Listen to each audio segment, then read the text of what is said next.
ಹರಿ ಓಂ. ನಮಸ್ತೆ ಸ್ನೇಹಿತರೆ,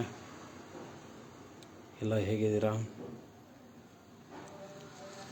ಈ ದಿನ ಒಂದು ವಿಚಾರ ಮಾತಾಡೋಣ ಅಂತ ನಿಮ್ಮೆಲ್ಲರ ಜೊತೆಯಲ್ಲೂ ಲೈವ್ ಮುಖಾಂತರ ಮಾತಾಡ್ಲಿಕ್ಕೆ ಬಂದಿದ್ದೀನಿ. ಏನಿಲ್ಲ ಸ್ನೇಹಿತರೆ, ನಮ್ಮ ರಾಜ್ಯದಲ್ಲಿ ಏನು ನಡೀತಿದೆ ಅನ್ನೋದೇ ಗೊತ್ತಾಗ್ತಾ ಇಲ್ಲ. ಈ ಕಾಂಗ್ರೆಸ್ ಸರ್ಕಾರ ಏನಕ್ಕೆ ಬಂತೋ ಅರ್ಥನೇ ಆಗ್ತಿಲ್ಲ. ಕಾಂಗ್ರೆಸ್ ಸರ್ಕಾರ ಬಂದಾಗಿಂದ ನೋಡ್ತಾ ಇದ್ದೀನಿ, ಪ್ರತಿದಿನ ಯಾವುದೋ ಒಂದು ರೀತಿ ಈ ತುಗ್ಲಕ್ ಸರ್ಕಾರದಿಂದ ನಮಗೆ ನಡೀತಾ ಇರೋದು ಕಣ್ಣಿಗೆ ಕಾಣಿಸ್ತಾ ಇದೆ. ಅಲ್ಲ ಸ್ನೇಹಿತರೆ, ಈ ತುಗ್ಲಕ್ ಸರ್ಕಾರ ಮುಸ್ಲಿಮರ ಓಲೈಕೆಗಾಗಿ ಹಿಂದೂಗಳನ್ನ ಬಲಿ ಪಡೆಯೋದು ಎಷ್ಟು ಮಾತ್ರ ಕರೆಕ್ಟು ಅಂತ ನನಗೆ ಅರ್ಥ ಆಗ್ತಾ ಇಲ್ಲ.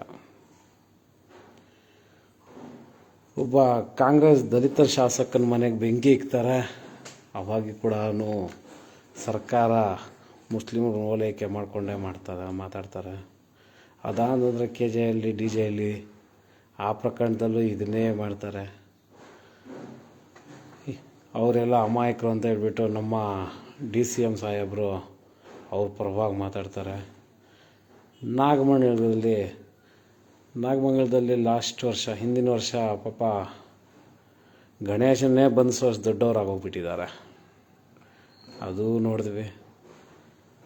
ಮತ್ತು ಭದ್ರಾವತಿಯಲ್ಲಿ ಪಾಕಿಸ್ತಾನ ಜಿಂದಾಬಾದ್ ಅಂತ ಹೇಳೋ ಕಿಡಿಗೇಡಿಗಳು.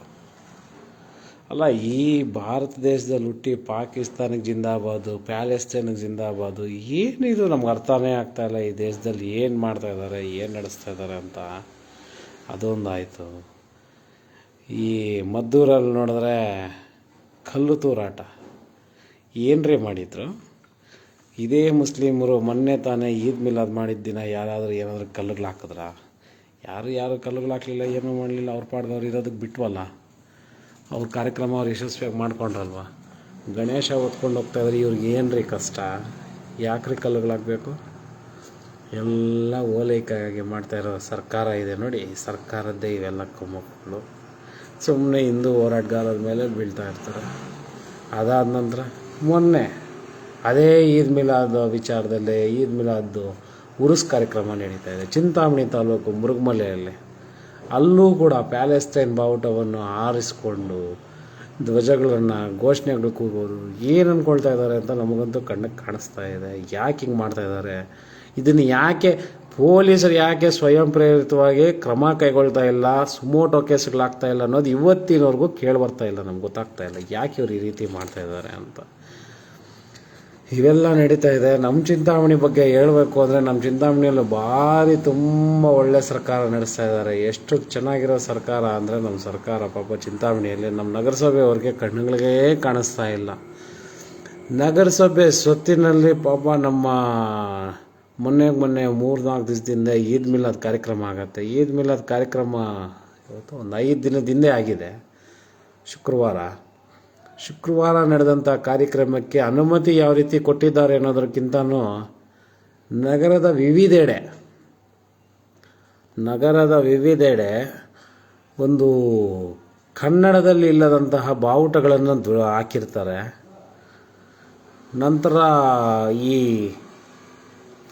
ಏನಂತಾರೆ, ಬರವಣಿಗೆಗಳೆಲ್ಲ ಉರ್ದುವಲ್ಲೇ ಇರುತ್ತೆ. ಅದು ಏನಕ್ಕೆ ಉರ್ದುವಲ್ಲಿ ಬಳಕೆ ಮಾಡ್ತಾರೆ ಅನ್ನೋದು ನನಗೆ ಗೊತ್ತಿಲ್ಲ.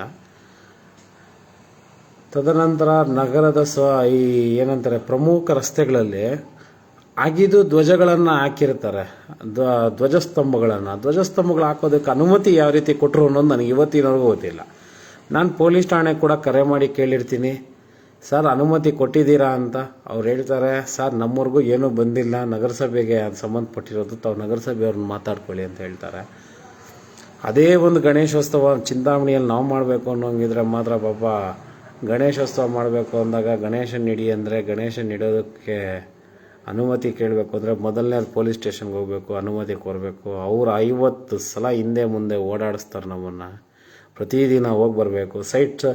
ನೀವು ಎಲ್ಲಿಡ್ತಾ ಇದ್ದೀರಾ ಗಣೇಶ, ಆ ಸ್ಥಳದಲ್ಲಿ ಹೋಗ್ಬಿಟ್ಟು ಅವ್ನು ಪರ್ಮಿಷನ್ ತೊಗೊಂಡ್ಬನ್ನಿ ಅಂತಾರೆ. ಅವ್ರ ಹತ್ರ ಪರ್ಮಿಷನ್ ಲೆಟರ್ ತೊಗೊಂಡು ಹೋಗಬೇಕು. ಅಲ್ಲಿಂದ ನಂತರ ನಾವು ಠಾಣೆಗೆ ಹೋದರೆ ಠಾಣೆಯಲ್ಲಿ ನೀವು ಇಷ್ಟೊತ್ತಿಂದ ಇಷ್ಟೊತ್ತವರೆಗೂ ಮೈಕ್ ಹಾಕಬೇಕು, DJ ಹಾಕೋಂಗಿಲ್ಲ, ಅದಿಲ್ಲ ಇದಿಲ್ಲ, ಪ್ರತಿಯೊಂದು ಹೇಳಿ ನಮಗೆ ಕಂಡೀಷನ್ಸ್ ಮಾಡಿ ಎಲ್ಲ ಮಾಡಿ ನಮ್ಮನ್ನು ಓಡಿಸ್ತಾರೆ ಅಲ್ಲಿಂದ ಹೋಗಿದ ತಕ್ಷಣ ನಗರಸಭೆಗೆ ಹೋಗ್ತೀವಿ. ನಗರಸಭೆಯವರು ಅದು ಇದು ಅಂತ ಹೇಳಿ ಟಾರ್ಚರ್ ಕೊಟ್ಟು ಅವರು ನಮ್ಮ ಹತ್ರ ಅಷ್ಟೋ ಇಷ್ಟೋ ರೋಲ್ ಕಾಲ್ ಮಾಡಿಕೊಂಡು ತದನಂತರ ಪರ್ಮಿಷನ್ ಕೊಟ್ಟು ಅಲ್ಲಿಂದ ಕಳಿಸ್ತಾರೆ. ಅಲ್ಲಿಂದ ಹೋಗಿ ಮತ್ತೆ KEB ಅವರು ನಾವು ಕರೆಂಟ್ ಕಟ್ಟಬೇಕಾಗತ್ತೆ ಅಂದ್ಬಿಟ್ಟು ಬೆಸ್ಕಾಂ ಅವ್ರ ಹತ್ರ ಹೋದರೆ ಬೆಸ್ಕಾಂ ಅವರು ಆ ರೂಲ್ಸು ಈ ರೂಲ್ಸು ಹೇಳಿ ನಮ್ಮನ್ನು ಅಲ್ಲೂ ಚಿತ್ರಹಿಂಸೆ ಕೊಟ್ಟು ಅಲ್ಲೂ ಇಟ್ಕೊಂಡು ನಮ್ಮನ್ನು ಕೊನೆಯದಾಗಿ ಅವರು ಕಳಿಸೋ ಅಷ್ಟೇ ಗಣೇಶ ಹಬ್ಬ ಒಂದೇ ಒಂದು ದಿನ ಇರುತ್ತೆ ಬಾಕಿ ನಾವು ಇಡೋದಕ್ಕೆ. ಇಷ್ಟು ನರಕ ನಮಗೆ ಕೊಡ್ತಾ ಇರ್ತಾರೆ. ಆದರೂ ಮುಸಲ್ಮಾನರು ಪಾಪ ಅವ್ರು ಯಾವುದೇ ರೀತಿ ಅನುಮತಿ ಇಲ್ಲದೆ ಧ್ವಜಸ್ತಂಭಗಳನ್ನು ಹಾಕೋದಕ್ಕೆ ಅನುಮತಿ ಕೊಡೋದಕ್ಕೆ ಈ ತುಗ್ಲಕ್ ಸರ್ಕಾರಕ್ಕೆ ಯಾವ ರೀತಿ ಇವರು ಪರ್ಮಿಷನ್ ಕೊಡೋದಕ್ಕೆ ಯಾವ ರೀತಿ ಆಗ್ತಾಯಿದೆಯೋ ನಮ್ಮಂತೂ ಅರ್ಥ ಆಗ್ತಾಯಿಲ್ಲ. ಇದನ್ನು ಕೇಳೋರಂತೂ ಇಲ್ಲಿ ಯಾರೂ ಇಲ್ಲ. ಅವ್ರು ಹಾಕಿ 7 ದಿನ ಆಗಿದೆ. 7 ದಿನದ ನಂತರ ಇವತ್ತಿನ ಕೂಡ ಅಲ್ಲೇ ಇದೆ. 7ನೇ ದಿನ ಇವತ್ತಿಗೂ ಇನ್ನೂ ಹಂಗೆ ಇದ್ದಾವೆ.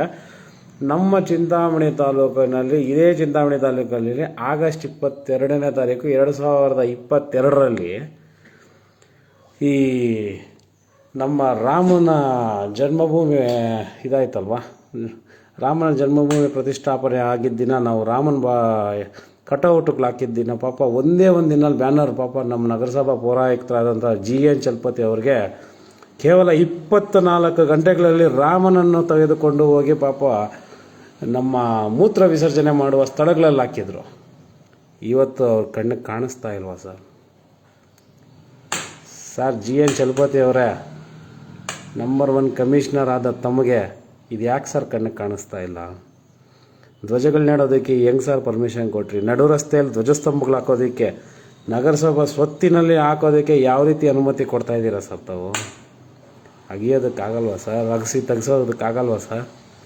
ಬನ್ನಿ ಸರ್, ಚಿಂತಾಮಣಿ ನಗರದಲ್ಲಿ ಎಲ್ಲೆಲ್ಲಿ ಇನ್ನೂ ಧ್ವಜಗಳು, ಎಲ್ಲೆಲ್ಲಿ ಇನ್ನೂ ಈ ಬಟ್ಟೆಗಳಲ್ಲಿ ಬರೆದಿರೋಂಥ ಲೇಖನಗಳೆಲ್ಲ ಎಷ್ಟಿದಾವೆ ನೋಡಿ ಬನ್ನಿ ಸರ್. ಅವ್ರು ಬರೆದಾಗ ಯಾಕೆ ಸರ್ ತೆಗೆಸ್ತಾ ಇಲ್ಲ ನೀವು? ಏನು ಮಾಡ್ಬೇಕು ಅಂದ್ಕೊಂಡಿದ್ದೀರಾ ಸರ್?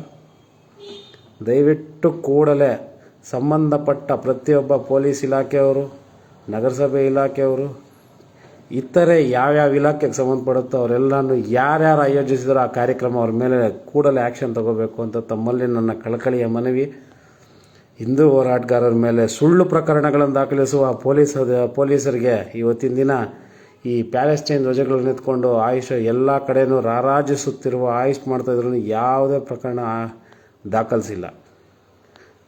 ನಮ್ಮ ಗ್ರಾಮಾಂತರ ಠಾಣೆಯವರು ಈ ಕೂಡಲೇ ಗ್ರಾಮಾಂತರ ಅಲ್ಲ, ಕಂಚಾರ್ಲಹಳ್ಳಿ ಪೊಲೀಸ್ ಠಾಣೆಯವರು ಕೂಡಲೇ ಯಾರು ಪ್ಯಾಲೆಸ್ಟೈನ್ ಧ್ವಜವನ್ನು ಆರಿಸಿ ಮುರುಘಮಲೆಯಲ್ಲಿ ಅವಮಾನ ಮಾಡಿರ್ತಾರೋ ಪ್ರತಿಯೊಬ್ಬರನ್ನು ಬಂಧಿಸೋದಕ್ಕೆ ತಮ್ಮಲ್ಲಿ ಕಳಕಳಿಯ ಮನವಿ. ನಮ್ಮ ನಗರದಲ್ಲೂ ಈ ಕೂಡಲೇ ನಗರಸಭೆಯವರೆಲ್ಲರೂ ಇದನ್ನು ತೆಗೆಸೋದಕ್ಕೂ ತಮ್ಮನ್ನು ಬೇಡಿಕೊಳ್ಳುತ್ತಿದ್ದೇನೆ. ಪ್ರತಿಯೊಂದನ್ನು ತಾವು ನಿಷ್ಠಾವಂತವಾಗಿ ಕಾರ್ಯಕ್ರಮ ಮಾಡಿ ಸರ್. ಹಿಂದೂಗಳದ್ದು ಮಾತ್ರ ತೆಗೆದು ಮುಸ್ಲಿಮರದ್ದು ಅಲ್ಲೇ ಇಟ್ಟು ತಾವೇನು ಓಲೈಕೆ ಮಾಡೋ ಅವಶ್ಯಕತೆ ಇಲ್ಲ. ತಾವು ರಾಜಕಾರಣಿ ಆದರೆ ಅಲ್ವೇ ಅಲ್ಲ ಸರ್. ತಾವು ನಗರಸಭಾ ಪೌರಾಯುಕ್ತರು, ತಮ್ಮಲ್ಲಿ ಮತ್ತೆ ಹೇಳ್ತಾ ಇದ್ದೀನಿ, ದಯವಿಟ್ಟು ತೆಗೆದು ತಮ್ಮ ಜವಾಬ್ದಾರಿಯ ಕೆಲಸವನ್ನು ತಾವು ಸಂಪೂರ್ಣವಾಗಿ ಯಶಸ್ವಿ ಮಾಡಬೇಕು ಅಂತ ತಮ್ಮಲ್ಲಿ ಕಳಕಳಿಯ ಮನವಿ ಸರ್. ಜೈ ಶ್ರೀರಾಮ್.